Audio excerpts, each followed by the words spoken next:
Welcome to our final lecture of the Fall 2020 series of Bridges Academy. We are so happy to have you here today and thank you for joining us. Bridges Academy is a continuing education lecture series for lifelong learners hosted by the University of San Diego's Office of Plan Giving. You all have a tremendous impact on the University of San Diego. The Bridges Endowed Scholarship, supported by the attendees of Bridges Academy, so many of you, has been awarded to 2 students per year over the last 15 years. We are so grateful for your support and generosity, and we're happy you're part of the USD Torero family. Please note that we will have a period for Q&A today, as Dr. Heckman mentioned in the chat. You may submit questions through the chat feature. So if you look at the bottom of your Zoom window, there is a chat icon. And if you click on the icon, you'll have the ability to type and submit your questions there. This morning, we are excited to welcome Mark Heckman, Professor of Computer Science and Cybersecurity in the Shiley-Marcos School of Engineering. Mark Heckman has worked in the field of information security for over 30 years as an engineer, researcher, practitioner, and educator. His wide-ranging career has spanned many areas of information security, including research and development of very high assurance, multi-level secure systems for use in government and the military, research and development of intrusion detection and security event management systems, and general IT security and compliance for commercial organizations in the financial and health industries. Dr. Heckman earned his master's and PhD degrees in computer science at the University of California at Davis and is a certified information systems security professional and certified information systems auditor. He is currently a professor of practice and teaches in the cybersecurity engineering and technology program at the University of San Diego. Dr. Heckman, thank you so much for sharing another Bridges Academy lecture with us this morning. I will turn it over to you now. Things in cybersecurity change very rapidly. There's always new technology, new attacks being discovered, new technology to attack, and updating my courses is a constant battle.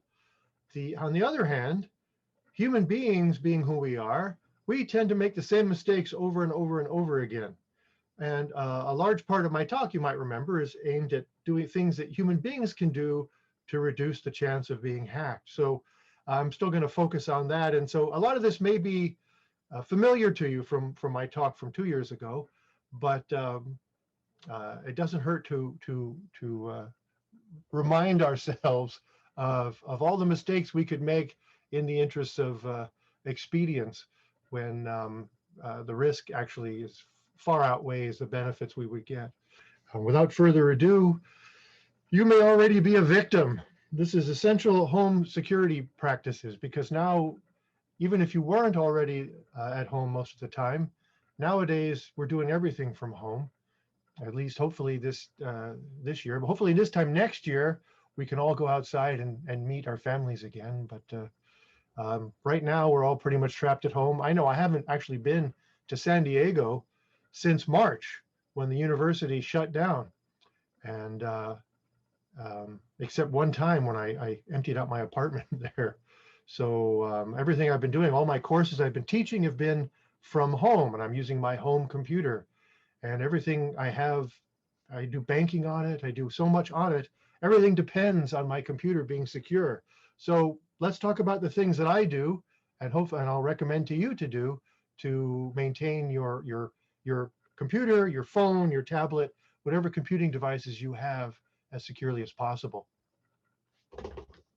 So first I have to advance the slide. There we go. Are you a target of computer crime? The short answer is yes, you are. I don't care who you are. I don't care what you think you have of value. You have lots of things of value that a hacker wants to get. You have lots of digital things, right? You have bank accounts, and financial information, which you can access through your computer. Credit cards and payment information, medical information. If people can get access to your Medicare account, that's worth a lot more money than a credit card is. It's surprising how much money a Medicare account is worth to hackers. It's much more remunerative than credit cards, which get detected and shut down real fast. So, but you also have access to your social media accounts. I don't know, some of you probably have Facebook accounts. Those can be hacked and taken over and used to spread malware. In fact, just the other day, a bunch of my friends, one of them was hacked. password was hacked. Somebody sent a message using Facebook Messenger to all of his contacts, and everyone who clicked on that link was infected, and then their messenger was used to spread out. So the fact that you have a social account, a social media account or email account can be used to launch additional attacks, and that's valuable. And even processing time on your computer. How many of you people have heard of Bitcoin? Right? You can raise your hand if you're not video. If you're on video, you can just raise hand. Yeah, everyone's heard of Bitcoin these days. You've heard of Bitcoin mining. That's how people get a new Bitcoin.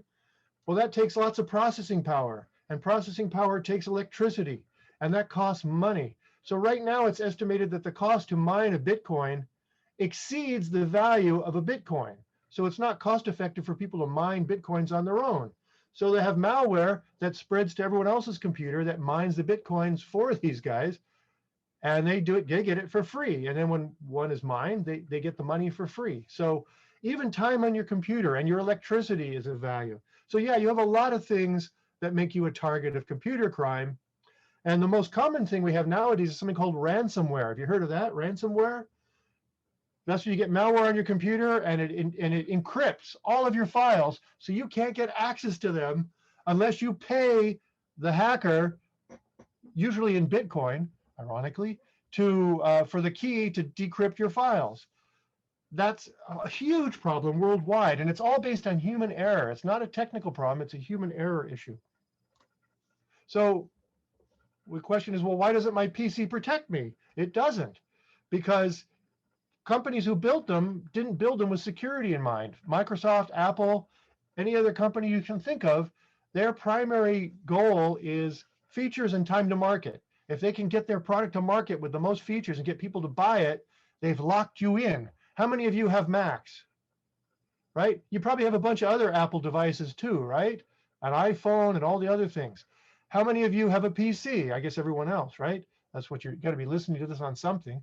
You're more likely to have an Android phone, let's say. You could have an iPhone, but you're more likely to have an Android phone. Once you get an iPhone or a Mac or a PC, you've invested in a bunch of software, you're probably going to stick with that company. And companies know that. So if they're slow to market because they work on adding security features, they're going to miss the boat.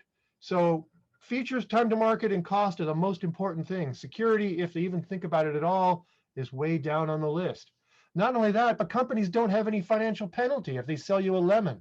If they sell you an unsecured device and you get hacked, hey, you clicked on the licensing agreement, right? The end user licensing agreement when you bought the machine or when you first fired it up. You agreed that you're not going to hold them liable for anything. So there's no financial penalty. There's no laws. Nothing says, or there's very few now, that say that a company has to build security into their system. So security is not a priority. And therefore, they're going to push things out to market that are filled with security holes, and attackers know about those holes because there's a whole industry in finding them and selling them, and they can use that to exploit your device.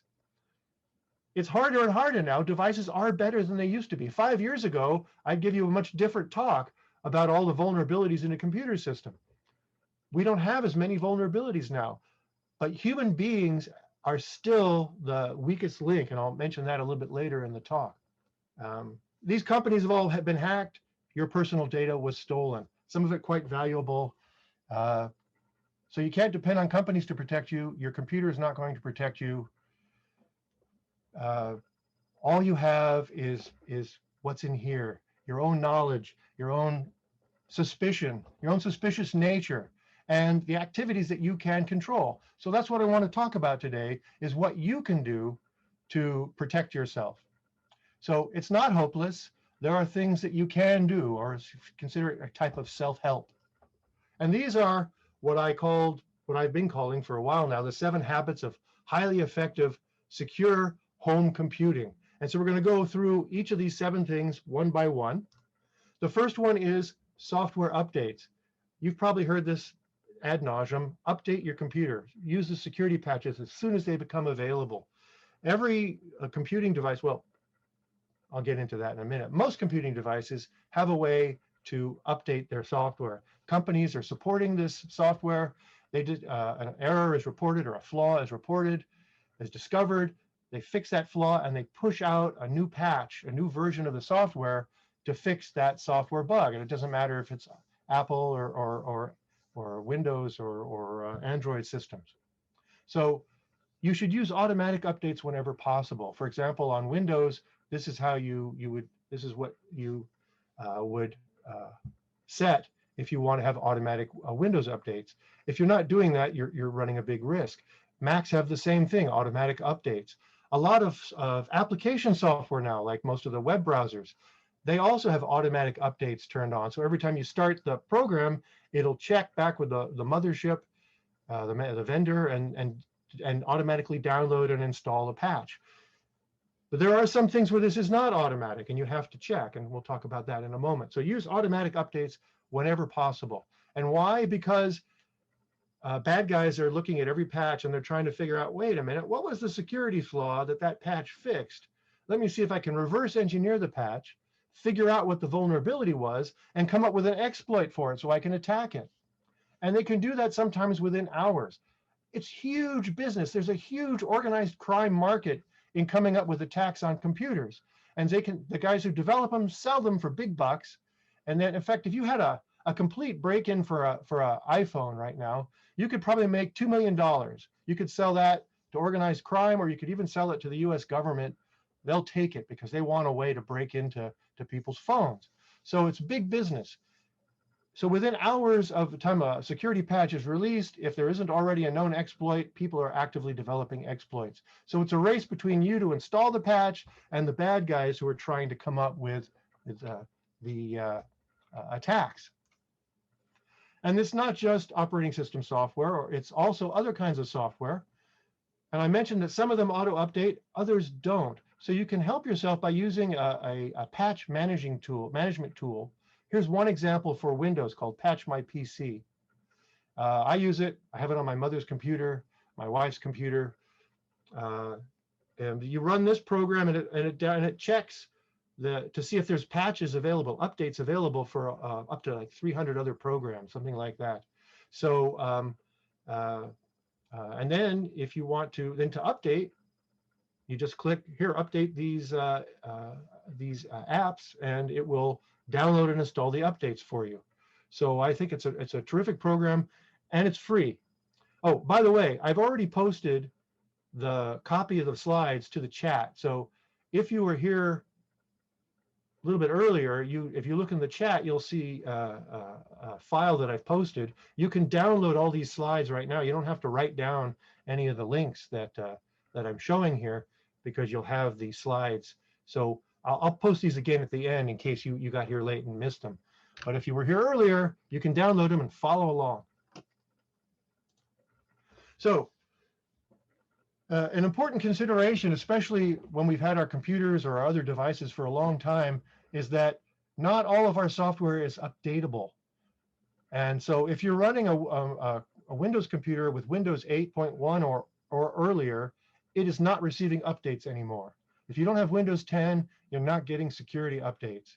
If you have an Android phone, Google, like right here, I have a Google Pixel. This is a Pixel 3. Google offers security updates for its phones for 3 years, at least 3 years. Sometimes it goes a few more months. After that, after 3 years, this phone is 2 years old now. Next year, I'm going to get rid of it. Not because the hardware is no good anymore, it's still a perfectly adequate phone, but because the software will no longer be updated. And I don't want to take that risk that I'm not getting security patches for my phone. So if you have an iPhone, you're probably good for at least 5 years. Apple's been pretty good about guaranteeing 5 years of updates. But after that, it won't update the phone. I personally would not use an old phone because I can't get security updates. If you have a non-Google Android phone, I have no idea what to tell you, because some vendors are pretty good about patches. Other vendors never seem to get around to patching their phones. You probably should check the update policy of your vendor to find out whether or not you're receiving security patches for your Android phone. Otherwise, it's potentially a big risk. So Macs, you get 5 years of updates, and then they consider it a brick and they won't update it anymore. So Windows, however, Windows 10, you're guaranteed updates for the life of Windows, according to Microsoft. So that's pretty good. Anyway, once your support ends, your device will not receive updates, and that is, as I wrote here, playing with fire. You're taking a big risk because you can't get security updates. And there's a big money in attacking old devices. Lots of old attacks still work on devices that haven't been patched. So if you still got that Windows 7 computer that you're using and it works perfectly fine and you don't want to get rid of it, you're taking a risk. I wouldn't use that computer for anything of any criticality. Computers and tablets and phones are not the only devices that are computers, however, in your house. Your router, for example, that you use to connect using Wi-Fi in your house or just to connect to the internet, that's a computer that has software in it that needs to be updated. You may have a Wi-Fi enabled camera for security. You may have a Ring doorbell or a Nest thermostat or some home intercom system or camera security system. Or maybe you've got, you have grandkids and they've got some sort of baby monitoring system in the house. These are all now computerized and connected wirelessly in the home network, which means that they have software that needs to be updated. Most newer devices will update automatically. Many of them, I don't know if it's most, but many do not. And you have to manually check if there's a software update and you have to manually update it. So like this router shown here in this picture, this is an old D-Link router which did not automatically update. You had to go to the website and find the update and update the software yourself, which is one reason why I no longer use things like that. I only use things that will auto-update because they call it, you might have heard this term, Internet of Things. Anything that has that's a computer that connects to the network is a thing on the Internet of Things. And most of these were built to be as cheap as possible, and they do not have any security at all. And one of the bad things they have is that they don't do security updates, or else the vendors don't even pay attention to updates, even if the device has the ability to update. So if you've got an old device that's no longer receiving updates, you're putting yourself and your household at risk.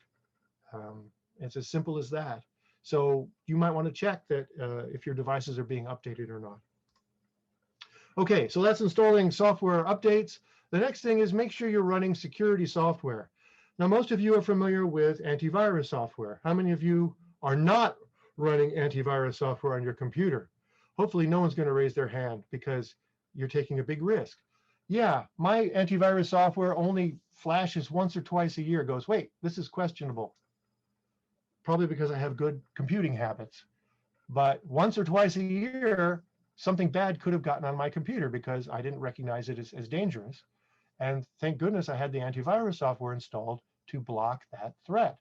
So because I would have probably had malware on my computer, it would have encrypted all my files and I would have been out of luck. So, so yeah, you should be running antivirus software. Now, PCs all have a built-in Windows Defender, I think it's called. That's really good. That's one of the top antiviruses, and it's free. It's built into your computer. You don't have to use it if you don't like it. There's plenty of other companies like those shown here on this slide that offer you free antivirus software. Find one you like. I even have a link here to the best free antivirus protection for PCs. There are also free antivirus programs for Macs. You should use them. If you have a Mac and you're not using antivirus because you're under the impression that Macs don't get viruses, you're wrong. The only reason that Macs are relatively safe is because there aren't as many of them around, so the people who are the hackers don't spend as much time writing viruses for them.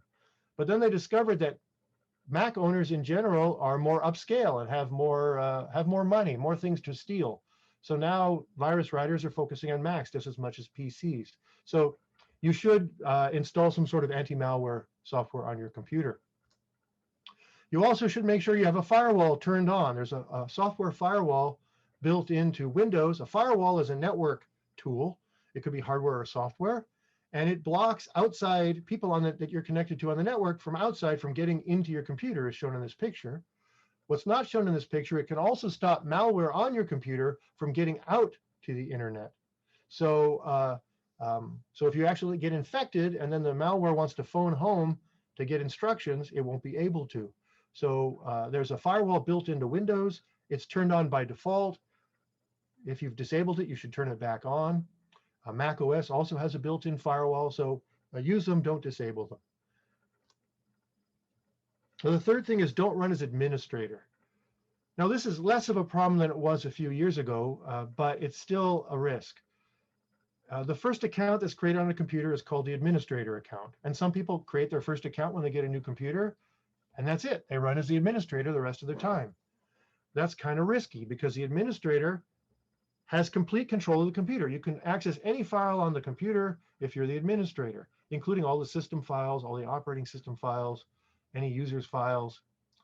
If whenever you're running as administrator, you log in as the administrator, all the programs you run with administrator privileges. So if you accidentally download and run malware, it has the same privileges you do as the administrator, and it could potentially take over your entire computer.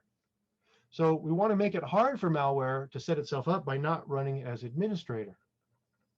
I actually had a experience a few years ago where I was doing some Java programming, and I had the Java console open on my computer that whenever a Java program ran, the Java console would open up so I could see what was going on with the software if it crashed.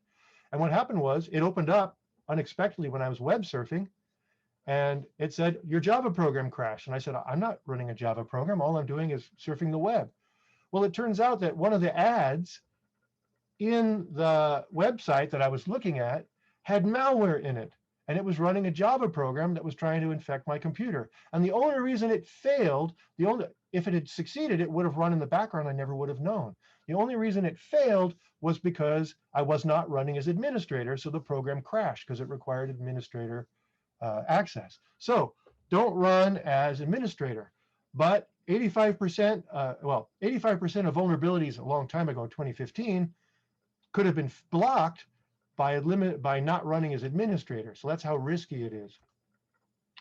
So you don't have to run as administrator. You could, if you were currently running as administrator, you could create a new account for administrator, and then you could change your current account with all your files and everything, make it a standard user so you don't run as administrator normally. And then they'll be virtually invisible to you in terms of using your computer, but you'll be that much safer. So, but you do it in that order. Create an administrator account, choose it a password, and don't forget that password, and then change your main account to standard user. So in Windows, Windows 10, you go to, you can add a new user if you're running as the admin, and you can create a new admin account and so forth. On Macs, you create a new account the same way, whether you want it to be standard or administrator. And then what difference will you see? The only difference will be that when you do something that's security relevant, it will say, do you want to allow the following program to make changes to this computer? And instead of just clicking a button that says yes, it will ask you to enter the administrator password. Then you click yes. That's the only difference you'll see. And this is great because when this pops up, it gives you a chance to step back and go, whoa, wait a second. Do I really want this to make a change? Why is it asking me to make a change? And so you won't just keep clicking yes. You've got to think about it before you do it. You'll be much safer. Remember though, create the administrator account first, write down that password. You don't want to forget it because that's your only way to do administrative things. Then change your standard account to be a standard user. On a phone or a tablet, you have this thing called permissions. The security model is different on a phone or a tablet. So whenever you install an app on your phone or your tablet, it'll say, I need these permissions. And the permissions have to do with various resources on the phone, like accessing text messages or accessing your address book or accessing the photos or something like that. And then you say, well, does this app really need access to that? For example, here's a game called Angry Birds Go, and it requested permission to location. It requested access to photos, media, and files. It requested access to camera and microphone. It's like, I just want to play this game. Why does it need access to all these different things? It does not. That's not for the purpose of playing the game. That's for the purpose of selling you ads or stealing your address book. You know, it's still, or it can do any of these things if you give it permission.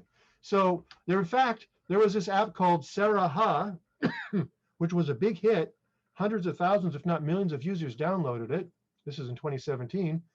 and it would upload your address book. It would steal all your contacts and then send spam or whatever to all your contacts as if it was you. So whenever I download an app on my phone, first of all, I want to make sure it doesn't request too many permissions. But even if it does, you have the ability in your phone to disable the permissions for that app. So you can go there and I tune my apps. I'll turn off the permissions that I don't think it needs access to, so that it can't do things that I don't want it to do. And the common theme here is that this principle of least privilege, it's a concept in cybersecurity where a program needs access to only the information and resources it needs for its legitimate purposes to do what it's supposed to do and nothing else. So by running as a regular user instead of an admin, or by tuning the permissions of an app on your phone, you are reducing you're applying the principle of least privilege, and you're a cybersecurity practitioner then. Okay, the next one is pay attention to security warnings. This is your last line of defense. The security warnings are your last line of defense with respect to keeping malware off your computer. Your computer gives you a warning if something seems suspicious. We have more and more of these warnings built into the system. It's not always bad, but sometimes, or probably most often, it's an indication that malicious software is trying to install itself. So don't just click next or yes if you don't know what you're doing. If you do, you've just given malware permission to install on your computer. So if you're not sure, ask somebody who knows. Post on the internet, just do a search on the internet for what it means, do something, because otherwise what happens is you click yes, it installs silently in your computer and just works in the background, and you'll never even know it's there, but it could be stealing everything that you're doing. Here's an example of one of the warnings you'll get.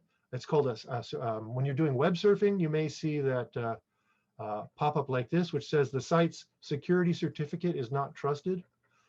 This is an example of something called a man-in-the-middle attack, where someone thinks they're going to Twitter, but some other website is pretending to be Twitter, and it says, yes, I'm Twitter, but because we're using HTTPS, you see that S behind the HTTP in the URL, the web address, that means that the site that you're connecting to has to present a certificate attesting to its identity to prove who it is. And in this case, the browser says, wait a second, it says it's Twitter, but that certificate is not valid for Twitter. Do you want me to connect or not? And so the answer is, don't. Go back to safety. Don't keep going, because you'll think you're on Twitter, but you're not. And imagine if you're trying to go to your bank's website and you get a message like this.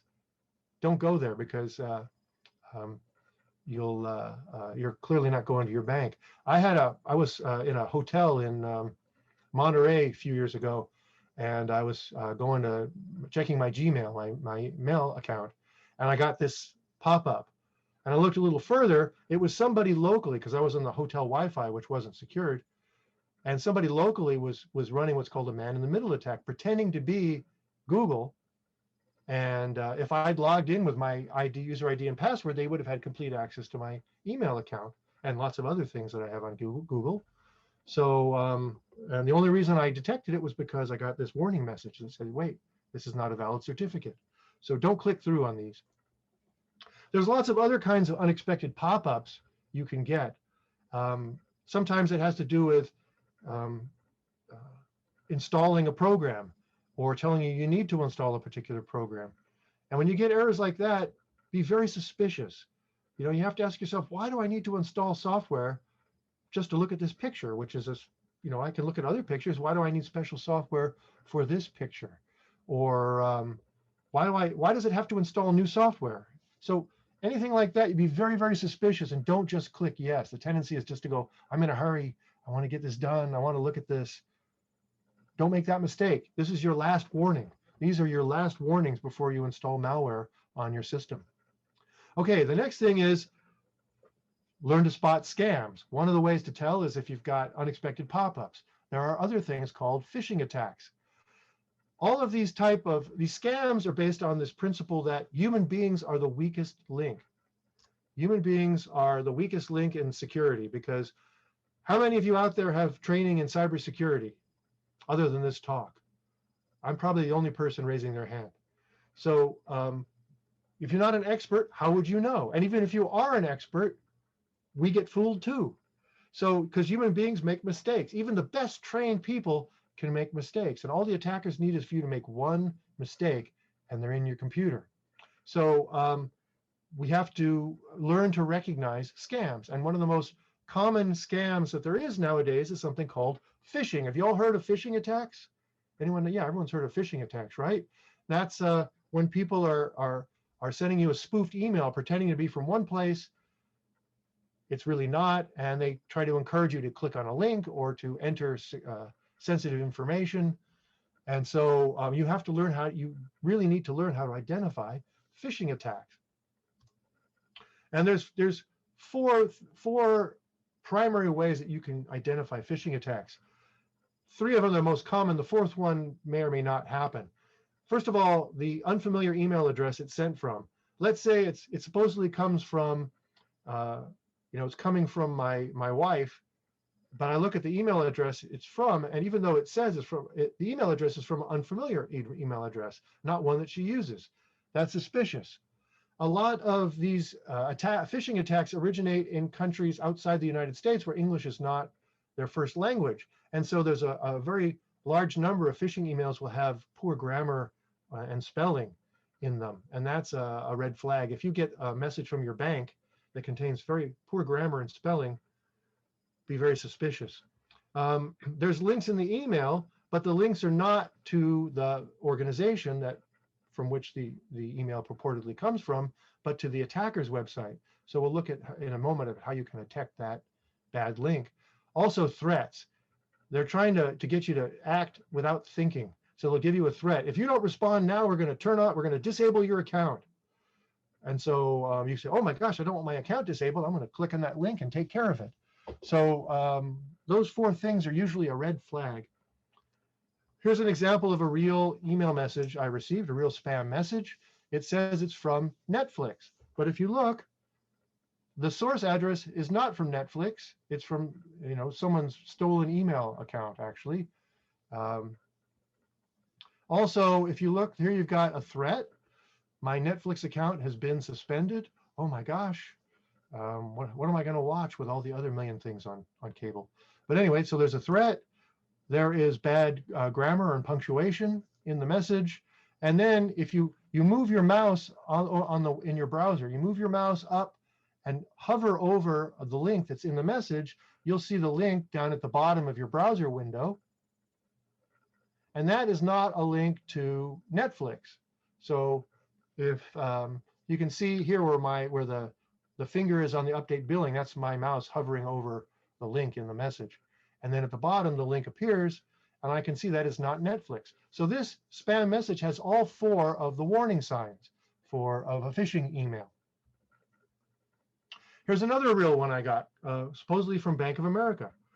And so if I had an account with, if I don't have an account with Bank of America, right away I know it's wrong. But if I do have an account with Bank of America, well, I've got to look for, well, I've got your online banking is blocked. I've got a threat. If you look at this, there is bad grammar. If you read the message, and also if I mouse over the link, I can see that it goes to goodbox-pc.com, not Bank of America. Even though if you look at that URL, that web address, the words bankofamerica.com appear in the web address, but this link is not to bankofamerica.com. So how do I know if the link is valid or not? Well, the important part of the web address is the part that's called the domain name, like google.com, bankofamerica.com, and so forth. And that domain name comes right after the HTTP or HTTPS://. So for example, I show you here, HTTPS://www.bankofamerica.com. That's a legitimate domain name for Bank of America because it's right up bankofamerica.com just before the first slash after the header. And so you could say info.bankofamerica.com is also a valid email address, a valid domain name rather for Bank of America, even though there's no slash at the end, because the way the web works, that tells me, and if the certificate is valid, it tells me I'm really at bankofamerica.com. But the link that was in that previous slide, goodbox-pc.com/www.bankofamerica.com, is not valid. The domain is actually goodbox-pc.com. Has nothing to do with Bank of America. So the last part of the domain is called a top-level domain. So you have .com, you're all familiar with, right? .org, .edu for the university like USD, .gov for the US government. So these are our standard top-level domains. There's a bunch of other ones now. There's .info, .tv, I don't know all the dozens of other new ones. But if a website has a different top-level domain than it's supposed to have, it's a different website. For example, whitehouse.com and whitehouse.gov are actually two different sites. Whitehouse.gov is the official White House website. You go to whitehouse.gov, you'll see all you want to do about the current White House affairs. Whitehouse.com used to be an adult website, and they took the owners of that website took advantage of the fact that people didn't know the difference and would go to whitehouse.com. And so you really need to know the difference. If if you go to bankofamerica.com, that's different than bankofamerica.info or bankofamerica.tv or bankofamerica.org. So there's a domain hierarchy. You start with the root, the dot, and then you have .com. And before that, you'll have Microsoft.com or Cisco.com. And before that, you'll have www.microsoft.com and so forth. So you have to know the correct top-level domain for the site that you want to visit. So let's do some tests here. Good or bad Bank of America address. This one here, how many people think this is a good Bank of America address? Raise your hand or say aye or something. Anyone? How many say it's bad? Let me see, raise your hands. Right, if you said it's bad, you're correct, because it's goodbox-pc.com before that first slash, not bankofamerica.com. So that's definitely a bad one. What about this one? So it's locators.bankofamerica.com/ca/Davis/financial centers, etc. Is that a good one or a bad one? How many people think it's good? Raise your hand if you think it's good. Good, I see some hands raised. How many people think it's bad? Raise your hand if you think it's bad. Well, good. The goods have it. It is definitely good, right? Because the bankofamerica.com comes before that first slash after the header. So what about this one? secure.bankofamerica.com.login.ua/index.htm. How many people think it's good? Raise your hand if you think it's good. How many people think it's bad? Raise your hand if you think it's bad. How many people aren't sure? Raise your hand if you're not sure. Okay, it's totally bad. It's to something in Ukraine. .ua is Ukraine. And you'll see here, it's secure.bankofamerica.com.login.ua. So the .ua is the top level domain just before where it says the first slash. So that is an actual link that I found in an email, a spoofed email. It's actually to someplace in Ukraine. So this is definitely a bad link. You would not, if you want to go to Bank of America, you would not go to this. What about this? www.bankofamerica.co/. How many people think it's good? Raise your hand. Okay, we got some people think it's good. How many people think it's bad? Raise your hand. We have some people think it's bad. Okay, you're both right in this case. Technically, it's bad because it's CO, I think, might be Colombia. So so it's not really a valid Bank of America address. However, Bank of America knows that people are going to be confused, and they bought this domain name. So if you go here, it will send you to Bank of America, but because it's easy to get fooled. But yeah, it's not bankofamerica.com, C-O-M, it's bankofamerica.co. It's a different top-level domain name. So you have to be really careful here. This is how the phishing emails will fool you, by doing stuff like this, by making bogus links, bogus URLs, bogus web addresses. So you really need to practice this skill to protect yourself, because it's the Wild West out there and there's no sheriff coming to rescue you. So A lot of times URLs are very long, and we'll use something called a URL shortener. And there's various sites that will do that. Like, for example, here's Google used to do this.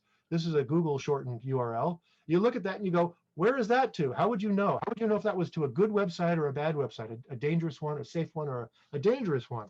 Well, it's a shortened URL for onlinedegrees.sandiego.edu. So it's a valid email address. How would you know? Well, there's lots of different sites that do shortening. Bitly, a tiny URL. Twitter has its own URL shortening. LinkedIn does. Dropbox does. Other websites do too. How do you know if these are valid or not when you see them in an email message? Well, you don't, right? You can click on the link and think you're going to a Bank of America site, but you're not. You're going to someplace that's unsafe. So you can actually copy and paste the link into a URL expander service, and these are two of them, checkshorturl.com and URL expander, urlx.org, and you can enter the link there and test it, and it will go and check the site for you to see if it's valid or not. Or it will say, here's what it expands to. Is this really where you want to go? And then you can tell whether this obfuscated shortened URL is safe or not. And remember, I posted the slides, and I'll post them again at the end so that you can download them and you'll have access to all these links. So how do you stop being phished? Look for those 4 things I mentioned: the bad spelling and grammar, probably the least common of the characteristics, but the threat, the bogus sender address and links, and the request for sensitive information too is another way. Those are suspicious. Most places won't ask you for your password through an email message. They won't ask you for any other critical information via an email message. It's all very suspicious if you see that. And don't click on the link in an email for logins if you're not sure. If you mouse over it and you're not sure if it's legit or not, just because a lot of times they're off by 1 letter, and so it's very hard to see. So sometimes it's better just to go to the web address line in your browser and directly type in the address you want. So you would type www.bankofamerica.com, and then you're more sure you're going to the right place than if you just click on the link in the message. So it's just one more way to try to be safe. So what happens if you get fooled? Everybody gets fooled once in a while. Hopefully we know that we did it and we can recover from it. Reset the password immediately. For any account you gave away the password, change your password right away. Make sure you're not using the same password on multiple sites. That's bad. We'll talk about that in a minute. But if you click on a link and visit a bogus site, and if you gave away your password, change your password like I said. If you didn't enter any data, you're probably okay. But sometimes just visiting a malicious website can download and install malware on your computer. So do a malware scan using your antivirus immediately afterwards, just to be safe.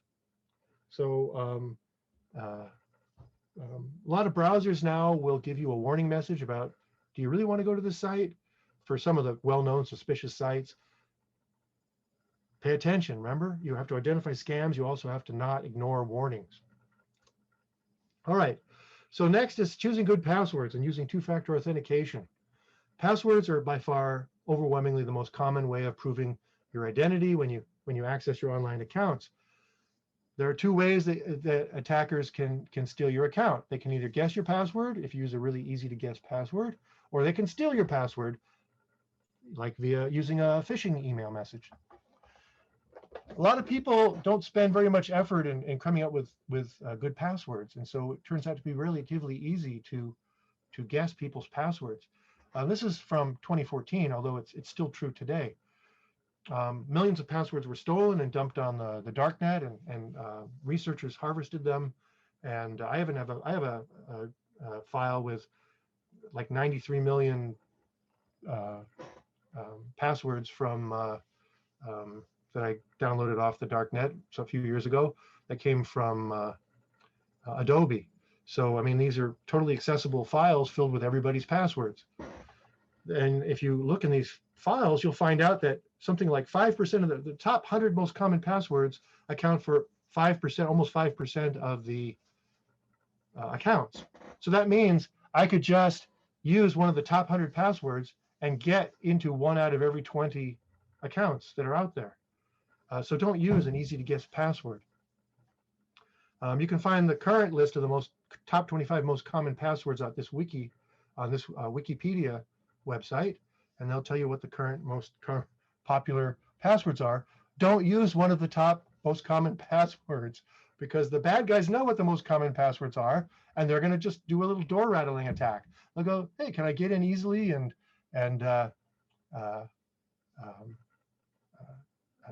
with one of these easy to guess passwords?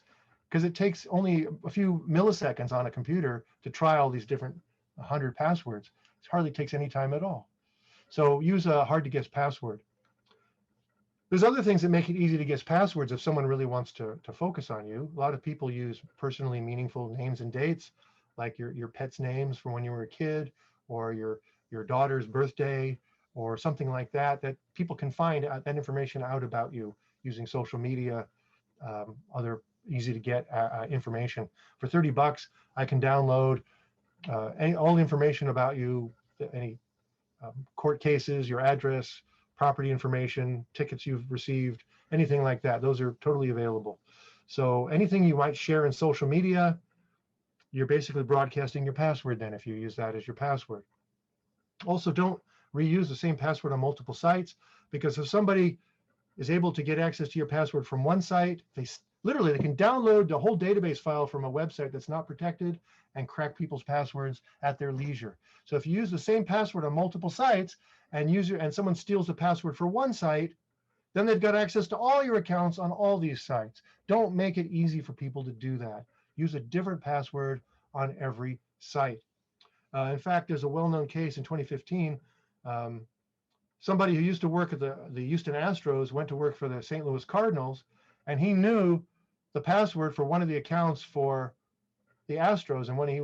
So at St. Louis, he tried to get access to other Astros accounts, and he succeeded because they used the same password. And of course, he was discovered and fired and fined, if not jailed, but because that's illegal. But most of the bad guys don't care about that, or they wouldn't be doing what they're doing. So don't make it easy on them. Don't use the same password on multiple sites. Also, security questions. A lot of sites have these questions. They ask you, in case you forget your password, we can help you recover your site by answering these 3 questions about yourself. And some of them include, what was your elementary school when you were a kid, or mother's maiden name, or what was your favorite pet's name, or something like that. And so if people find it hard to guess your password, it turns out to be very easy to find the answers to your security questions, which are used to protect your password. And in fact, remember, how many of you guys remember Sarah Palin's email account was hacked in 2008 when she was running for vice president?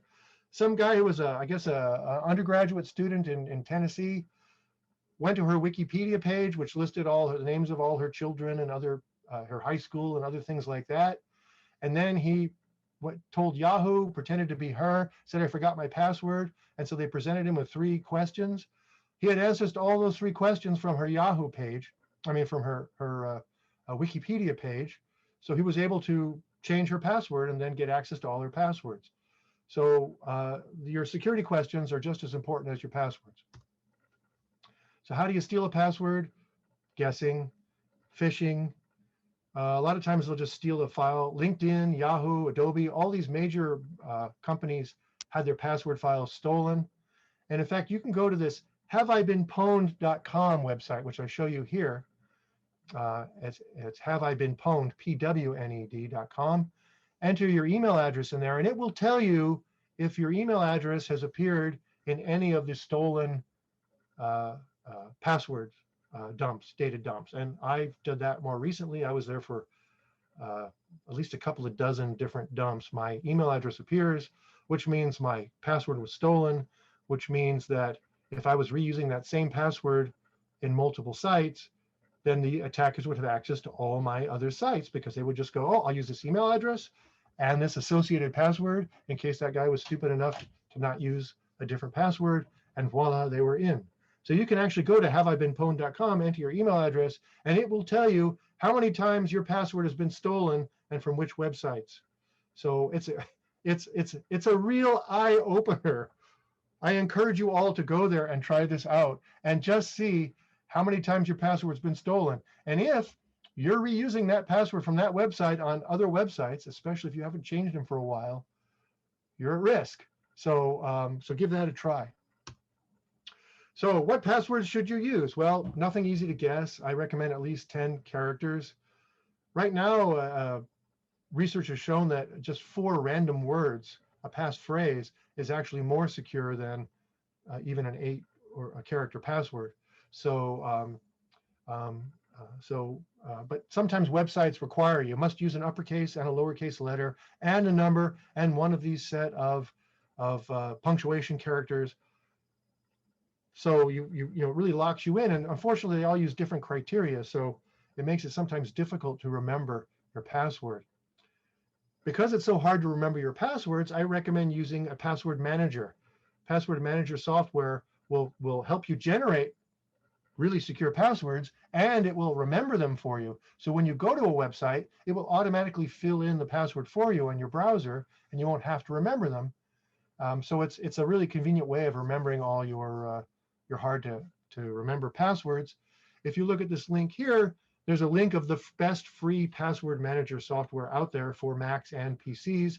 One example, it's not necessarily one I recommend, it just happens to be the first example, something called Keypass. It's free, it's open source.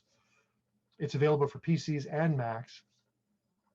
And so you use something like Keypass or one of the other 9 listed on the previous slide or in the link on the previous slide, and use that to keep track of your passwords. Or you could just write them down.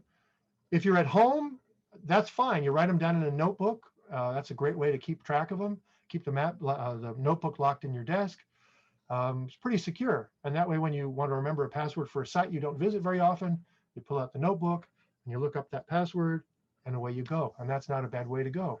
If you're at work or in a computer that other people can use, or I'm sorry, even an office where other people can access it, don't do what a lot of people do in offices. When I do pen tests, penetration tests at companies, one thing I'll do is walk around and I will lift people's keyboards and I will look under their keyboards to see if there's a Post-it note there with their password. It turns out something like 1 out of 10, 1 out of 15 people do that still, because the company requires them to have hard to guess passwords and they can't remember them. So they'll write them down and keep them someplace easy for them to access, thinking no one would think to look there.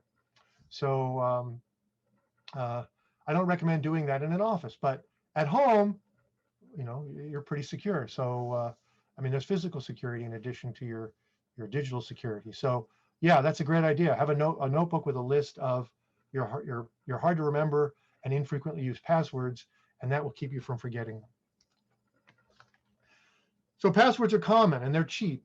Because they're cheap and they're easy to use and everyone understands them, but they're very weak. They're the weakest form of authentication we have. So what we like to do is something called 2-factor authentication. A factor is either something you know, like a password or a PIN, something you are, like your fingerprints or your retina scan, something like that, or something you have, some special hardware token that is not clonable. And so we take any 2 of these, that's called 2-factor authentication. So the most common type of 2-factor authentication nowadays is passwords plus, it could be a fingerprint reader, or it could be, more commonly, it's some sort of a token. So here's some biometrics, retina scans, facial recognition, fingerprints. I don't like these. I don't recommend them. I had facial recognition on an old laptop, and I disabled it as soon as I could because it turned out all I had to do was hold up a picture of myself and it would unlock. So what good is that? Anyone can get a picture of me off the internet. And so that wasn't secure. The iPhones now that use that, right? Some of you have iPhones that have facial identification. They're much better. They've worked really hard to make that secure. So it takes pictures from multiple angles, so a 2-dimensional picture won't work. And they've done a bunch of other nice things. But at the same time, there's new vulnerabilities they've introduced. For example, when those cameras came out, it turned out that your child, if you had a child who somewhat looked like you, they could open your phone because the facial recognition software would identify them as you. So they're not perfect. And fingerprints, you know, if you, people can make copies of your fingerprints. I'll talk about that in a second. Retina scans, I just don't like putting my eye on anything. So accuracy of these things vary. If you got some, you got a cut on your finger, or you grow a beard and the facial recognition doesn't work, or your fingers are sweaty or something, it can break your biometrics, so they won't let you into your computer. Not only that, but a mask or a picture, fake fingerprints turn out to be a real thing. You can even, if you read this website, wikihow.com, fake fingerprints, it'll even tell you how to make fake fingerprints. So if you want to break into someone's phone, you can. The fingerprint is digitized and stored in a file somewhere. That's the reference file. What happens if someone steals that reference file? Then they can basically pretend they're you, because they got access to the actual fingerprint file that's you. So the Office of Personnel Management of the US government in 2015 said 5.6 million fingerprints for federal employees were stolen by hackers. Not only that, but in 2016, there was an article here that says fake fingerprints created on an inkjet printer like all of us have at home can fool your smartphone. So that meant that all these 5.6 million federal employees' fingerprints were available, and those fingerprints can be printed and used to fool a smartphone. So I do not like fingerprint readers. I have a fingerprint reader on my phone. I do not use it. I've disabled it. I don't use facial recognition software. I try to use two different factors. So I use something I have, Authenticator devices. Now I have on my Google phone, I'm running what's known as Google Authenticator.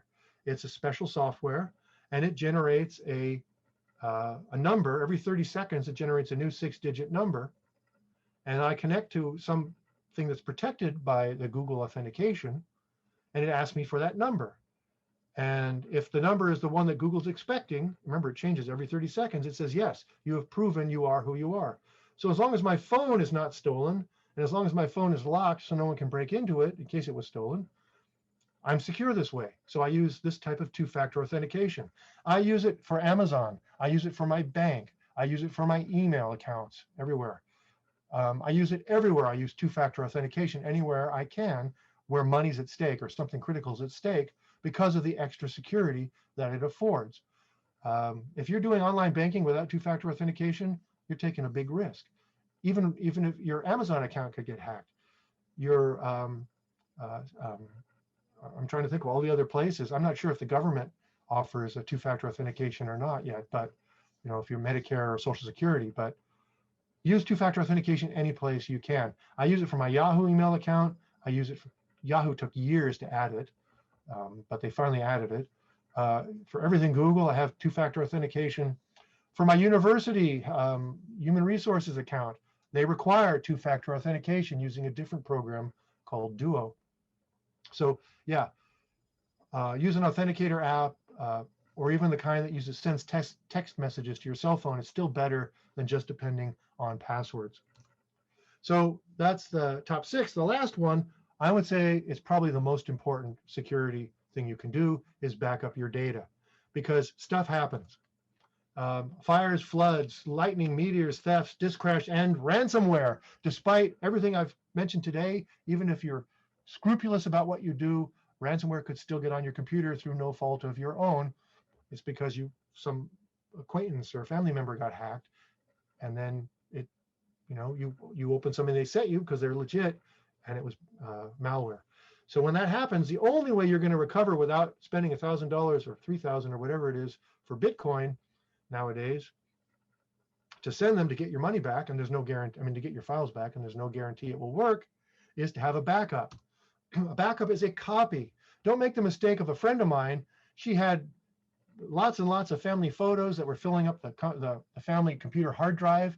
So she bought a backup drive and copied all the photos to her backup drive. And then she deleted them off the main hard drive of her computer. And then 2 weeks later, the new backup drive broke. She lost all her family photos. And she was like, I don't understand. That was my backup. I said, no, that was your only copy. That's your only copy. Your backup is a duplicate copy you keep safe somewhere else. So make sure that you make a copy of all your photos, your videos, your documents. If you use a password manager that has all your passwords in it, make sure you back up the database file for that, because you don't want to lose that. Any other digital data you want to protect, make a copy of it. It's easy to forget to do that. So set up some software that usually comes with these techniques to do it automatically, so you don't have to remember how to do it. There's lots of different ways you can do it. You could write it to used to be we'd write it to writable DVDs or tapes. Nowadays you have cloud backups. I use a Google Drive. I love it. If you have a PC, you get Microsoft's, what's it called? OneCloud, I think, or OneDrive. Comes with the computer. You can, as long as you set it up, make a Microsoft account, it will automatically back up your files. And you can set up this automatic backup to work on specific folders or on your whole computer. You can also set that up on your phones or tablets. For example, I have an Android phone. It automatically backs up everything to my Google Drive. Apple has the same thing on iCloud. It's great. Assuming you set it up, it works wonderfully. But there's a big problem with kind of cloud backups. What happens if you get ransomware on your computer and it starts encrypting your files? Well, it doesn't do it all at one time. It does it slowly over a period of time, so you don't even notice it until it's too late. Meanwhile, your automatic backup software is copying the files from your computer to the cloud, but it's going to copy the encrypted versions and clobber your old versions. So your copies are now ruined. So don't depend on just the cloud for your backup. I also use an external hard drive, like shown in this picture, for something like $89. Maybe approximately, I don't know what the prices are now. Probably with Black Friday, it'll be cheaper. You can buy an external 1 terabyte SSD, solid state drive, very fast, and connect that to your computer and just drag your files and make copies of them over there. And then disconnect it from your computer and put it away. Again, if there's ransomware going on, you don't want the ransomware to be able to get access to your backed up files, which it can if you leave the drive connected to your computer. So make a copy. I do it once a month. I used to do it every week, but that got to be too much of a burden. So now once a month, I'll copy the files to a backup. And usually what happens is I'll keep the backups for 1 month and I'll put them in a folder labeled 2020-10 for October. And then for this month, I'll label it 2020-11. And then after every 3 months, I'll just erase the older ones and just keep the last 3 months worth of backups. And then I'm pretty safe, because even if my computer gets infected, and it clobbers my cloud backups, I've still got several months worth of backups that I have on an external drive. So it's good to have multiple factors, multiple types of backups. Cloud and an external drive are two different types of backups. Don't depend, for example, on the same backup. There was a company that was, like most startups, money's tight, so they were using the cloud for their backups. And so they made 2 backups, both on the cloud. Well, the attacker got in to their network, stole their credentials, erased both their cloud backups. They were out of business. So don't use the same hard drives. Don't buy 2 of the exact same model hard drives. Use those for your backups, because if there's a failure in one, there's a high probability of a failure in another. So if you're going to use 2 hard drives, get 2 different brands of hard drives. So have 2 different types of backups, 2 different media, 2 different vendors. Don't put all your eggs in one basket, or else your backups are only as good as that basket. So this is probably the most important security advice I can give you, is do backups, because that will save your bacon if you get hacked. And maybe you won't, but what if you are, and how critical is your computer and all that information to your life? So that's it. Those are the 7 habits of highly effective secure home computing. And I finished in just about the hour I promised to finish. Good for me. So if you want to learn more about how you can protect yourself at home, these are 2 really good sources. The SANS Security Awareness Newsletter, they call OUCH. I subscribe to that. It's great. It's written in really, it's really aimed at the common computer user. It's not really high-level technical jargon. It's stuff you can do, and every month they come out with a new recommendation or a tutorial, things you can do. So I really strongly encourage you to, if you're interested, to sign up for that newsletter. You can go to this website and look at their past newsletters, and you might find something of interest there to you. So I highly recommend that. Also, the United States Computer Emergency Response Team, which is at Carnegie Mellon and Pittsburgh, they have a website on for home and business. It's a bit more technical, really aimed at small business, I think, rather than home users. So you can get more detailed information there if you're interested. So that's my talk. I'm open to questions. You can type them in chat or just unmute yourself and jump in. I'm happy to answer any and all questions on this topic or anything else, because I'm a professor and we think we know everything. So. Thank you so much. Thanks for a great Bridges Academy lecture. And like Dr. Heckman said, if you have a question, please send it in or feel free to unmute yourself. I did have a few questions that came through. The first one I have for you is, traditionally, Apple computers have been thought of as being more secure than a Windows or PC computer. Is that still the case? And what about phones? I would say that, I think I said that earlier, the Macs have this reputation for being more secure. That's based primarily on the fact that there were fewer viruses developed for them. But the reason that fewer viruses were developed for them was because there were fewer Macs. And so virus writers say, I don't want to waste my time. I'm going to focus on what 85% of the computers in the world are running. And there's more bang for my buck. Mm-hmm. But then hackers discovered that, well, Mac users tend to be more upscale. They have a lot more stuff to steal. So they started developing viruses for Macs. So I would say Macs are no more secure than PCs. Okay. There are lots of viruses floating around for Macs too, lots of malware aimed at them. If you're a Mac user, don't be smug. Install security software like Antivirus Software and do all these other things I mentioned. Don't run as admin, set up your backups, all these other things, because you can be hacked just as much as any PC user can be hacked. Now, iPhones, Apple does a better job of vetting the apps before they put them out on the market in the App Store for you to download onto your phone. So, so iPhones, I would say, are just a smidgen more secure in that regard than Android phones.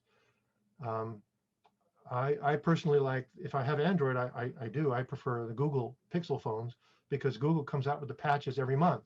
I get security patches every month from Google for at least 3 years from the time the phone comes out. And so I'm getting the latest security patches as soon as they're available. If you have a Samsung phone, it takes longer. And other vendors, you may never get them. They may run the same software the whole time you own the phone. So in that respect, I would say Google Android phones, Pixel phones, are on the level of security with iPhones. Other vendors who sell Android phones, maybe not. Also, the Google App Store, they try to scan their apps for security as well, but I think there's a lot more Android phones in the world than there are iPhones, and so for the same reason that Macs had fewer viruses in the past, iPhones have fewer viruses than Android phones do. So you'll hear more about malicious apps in the App Store that Google runs, just because there are more writers who are developing malicious software for Android phones. So I wouldn't really depend on, if I'm worried about security, iPhones give you this much more security than Android phones. But I mitigate that myself by using a Pixel phone, buying a new one every 3 years, and also by being very careful about what apps I download. I don't have any teenagers or kids right now at home who want to use my phone, so I'm not at risk of downloading weird apps. And I suspect most of you out there are probably safe in that regard too. Okay, what else? Okay. Another question was, I know you discussed some of the Ring doorbells and how we have all of these devices in our house now with cameras and things like that. What is the best way to ensure things like the Ring doorbells or Nest cameras are secure? I know several years ago, there were stories of cameras in families' homes being hacked. Yeah, that's a big problem. I actually cut that from this talk. I had all sorts of salacious examples of people's home systems being hacked. And there was one case where an attacker started, started singing at them out of their home camera, and started changing, bumped the temperature in their house up to 90 degrees and started yelling at their baby. I mean, just terrible things, pranks really, but still. I think in that case, it was because the users hadn't set a secure password on their system. So the hacker was able to get access because they didn't have a secure password and they didn't have two-factor authentication. And so that allowed the bad guy into their system. And there's so many home devices now. Samsung sells an internet-enabled refrigerator. Still can't figure why. But there's lots of home. I have a couple of security cameras myself, which are Wi-Fi enabled. Lots of people have home intercom systems or baby monitoring systems that are Wi-Fi enabled. The security on them is abysmal, but the people didn't even make the slightest effort to configure them correctly. And it's bad. You should not have to configure your device correctly. They should come out of the box securely, but they haven't. Despite even California created a new law about Internet of Things devices, it barely scratches the surface of what needs to be done. So what happens is a lot of these devices come with default passwords. Every device that is sold has the exact same initial password. Unless you change that default password, everybody in the world can easily know what the password on your system is. I think that's what happened to those people. So you need to change the default password when you buy a new device. Most new devices now are not coming with default passwords. They require you to create a password before you can use the device, but older devices don't. And so you may have a device in your house, like your router, that uses the default password that everybody in the world can know just with a simple Google search. So change the default passwords, configure your devices correctly, make sure the device, like Ring and Nest, do auto software updates, and set it up so it will do the auto software update so that you'll get the latest patches automatically. Otherwise, you got to go around checking every device in your house. And how many of us remember to do that? I don't all the number of devices in my house that have computers in them is always increasing. I can't even keep track because we want the latest and greatest technology. So make sure that they auto update. Otherwise, don't buy them. It's just not worth it. And if you, the customer, demands products that will be secure, vendors will sell them because then there's a competitive advantage doing it. But right now, most people don't even know what's secure, what isn't. How would you know? So you just buy whatever the coolest thing is, and vendors go, they don't have any incentive to put security into their systems. So yeah, people can break into your house through your smart home systems. Security on them is getting better, still not great, but again, there's only limited things you can do, but you should do all those things. Remember, the whole purpose of this talk is to educate you as to what you can do. One of the things you can do is set them up correctly. Read the instructions, choose good passwords, set up two-factor authentication, do auto updating. So. Okay, thank you so much. And another question just came in the chat.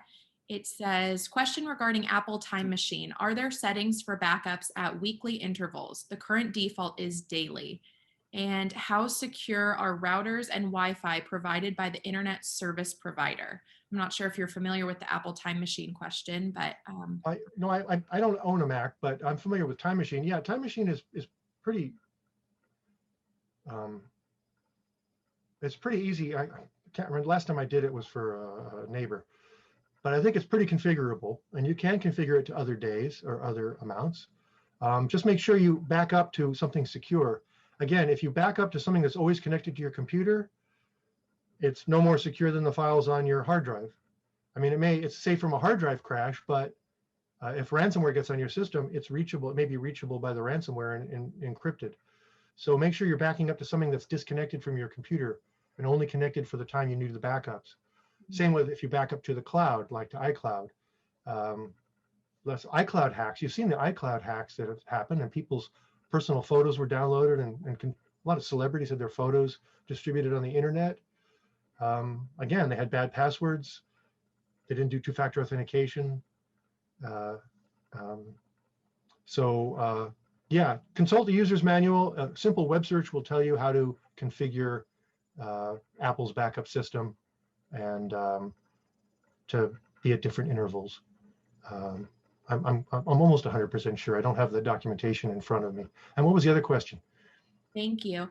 The other question was, how secure are routers or Wi-Fi provided by internet service providers? For example, if you have Comcast, say, or I don't know what the major provider is in San Diego now. It depends, right? Every part of San Diego's got a different provider.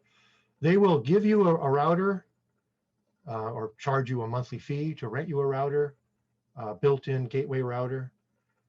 I hope that they're being updated automatically.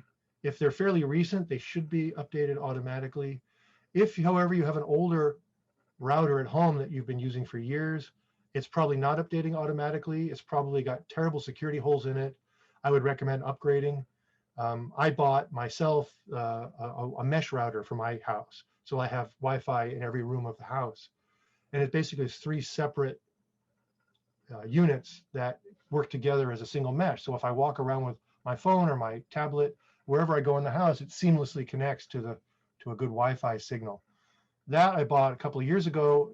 My particular product is from Google, although there's lots of other companies that sell similar products. It auto updates. The software is automatically updated. So I dumped my old router, which did not auto update because I didn't trust it anymore, and I was tired of having to go check. And when I did, finally, the vendor said, we don't support that anymore. It's more than 3 years old.